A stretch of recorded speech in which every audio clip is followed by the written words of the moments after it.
জাতীয় ঐক্যমত কমিশনের সংস্কার প্রস্তাবের মধ্যে একই ব্যক্তি পরপর দুবারের বেশি প্রধানমন্ত্রী না থাকার বিষয়ে একমত পোষণ করেছে বিএনপি। তবে গণভোট, গণপরিষদ নির্বাচন ও রাষ্ট্রের নাম পরিবর্তনের বিষয়ে একমত হয়নি দলটি। রোববার জাতীয় সংসদের এলডি ভবনে ৫ সংস্কার কমিশনের সুপারিশের ওপর জাতীয় ঐক্যমত কমিশনের লিখিতভাবে মতামত জমা দেয় বিএনপি। এতে দলটি জানিয়েছে, সংবিধান সংশোধন করা যেতে পারে, তবে এর মূলনীতি পরিবর্তন করা যাবে না। বিএনপি বলছে, গণপরিষদ কিংবা গণভোটের নির্বাচন নয়, বরং জাতীয় সংসদ নির্বাচন হওয়া উচিত। নির্বাচিত রাজনৈতিক সরকার আলোচনার ভিত্তিতে এসব সিদ্ধান্ত নিতে পারে। দলটি আরও জানায়, দুদক সংস্কারের ২০টি প্রস্তাবে তারা একমত এবং প্রশাসন সংস্কারের ২৬টি প্রস্তাবের অর্ধেককে সমর্থন করেছে।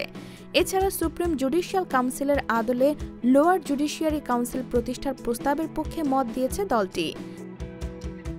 বিএনপি নির্বাচন ব্যবস্থা সংস্কার কমিশনের কিছু সুপারিশের বিরোধিতা করে জানিয়েছে, এগুলো বাস্তবায়িত হলে নির্বাচন কমিশনের স্বাধীনতা ক্ষুণ্ণ হতে পারে। দ্বিকক্ষ বিশিষ্ট পার্লামেন্টের উচ্চকক্ষে আসন সংখ্যা ও মনোনয়ন প্রক্রিয়া নিয়েও দলটি ভিন্ন মত পোষণ করেছে। তবে একই ব্যক্তি পরপর দুবারের বেশি প্রধানমন্ত্রী না থাকা এবং নারীদের সংসদীয় আসন সংখ্যা ৫০ থেকে ১০০ করার প্রস্তাবে একমত পোষণ করেছে বিএনপি।